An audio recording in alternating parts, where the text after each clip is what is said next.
Good day everyone, I'm Arnil Villanueva and today I will discuss about volleyball. So what is volleyball?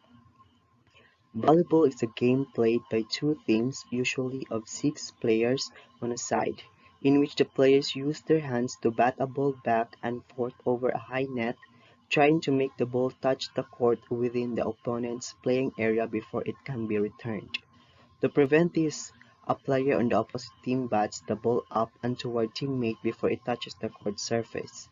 That teammate may then volley it back across the net or bat it to a third teammate who volleys it across the net. A team is allowed only three touches of the ball before it must be returned over the net. So the history of volleyball, well, it was invented in 1895 by William G. Morgan, a physical director of the Young Men's Christian Association in Holyoke, Massachusetts. It was designed as an indoor sport for businessmen who found the new game of basketball too vigorous. Morgan called the sport Mentonet until a professor from Springfield College in Massachusetts noted the volleying nature of play and proposed the name of volleyball. So the game. Volleyball requires a minimum of equipment and space and can be played indoors or outdoors. The game is played on a smooth surface court 9 meters or 30 feet wide by 18 meters 60 feet long, divided by a center line into two equal areas, one of which is selected by or assigned to each of the competing teams.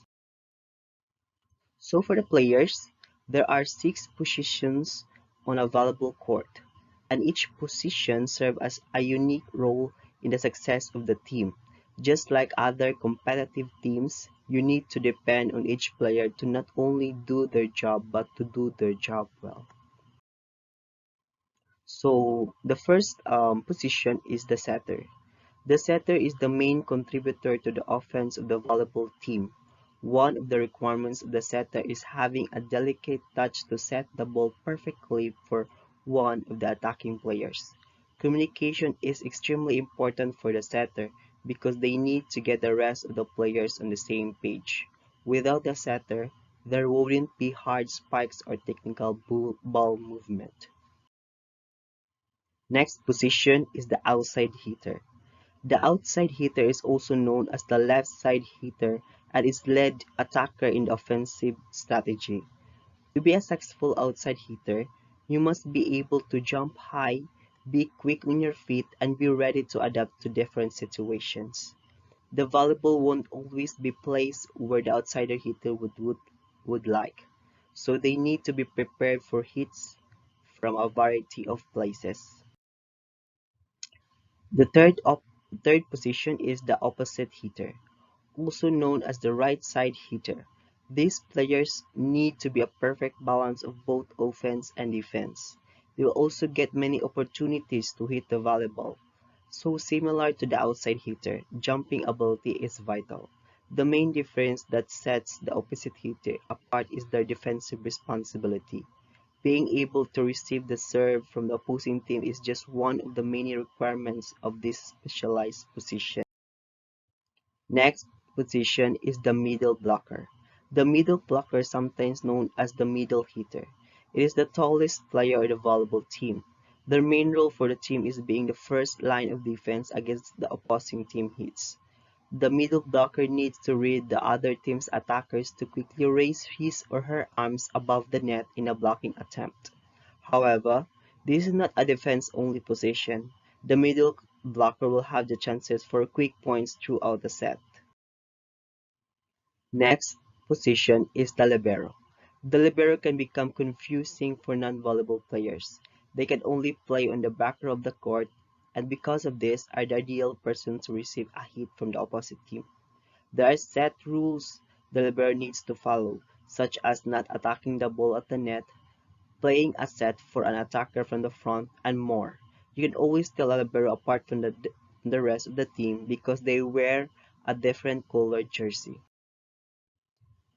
Next position is the serving specialist. The thing that sets defensive specialists apart from other valuable positions is their ability to substitute out any player on the court. This will count against the team's total of 12 substitutions. The defensive specialist traditionally focuses on ball control and passing and works well with the libero. So how to play volleyball? To start, flip a coin to determine which team serves the ball first. Then the two teams will rally or hit the ball back and forth over the net until a fault occurs. Next is there is a maximum of 3 hits per side. The objective is to score points from sending the ball over the net, grounding it to the opponent's court. The volleyball matches are made up of sets, typically 3 or 5 sets. 3-set matches are 2 sets to 20 points and a third is set to 15 points. Each must be won by 2 points. The first team to win 2 sets is the winner of the match. Volleyball rules. So, only 6 players on the floor at any given time, 3 in the front row and 3 in the back row. Points are made on every serve of the winning team of the rally. Rally point scoring. Player may not hit the ball twice in succession. A block is not considered a hit. Ball may be played off the net during a volley and on a serve. A ball hitting a boundary line is in. A ball is out of its hot antenna. The floor completely outside the court. Any of the net or cables outside the antenna, the referee stand or pole, or the ceiling above a non-playable area. It is illegal to contact the ball with any part of a player's body. It is illegal to catch, hold, or throw the ball. A player cannot block or attack a serve from on or inside a 10-foot line. After the serve, front-line players may switch positions at the net. Matches are made of sets. The number depends on level of play. So that would be all. Thank you.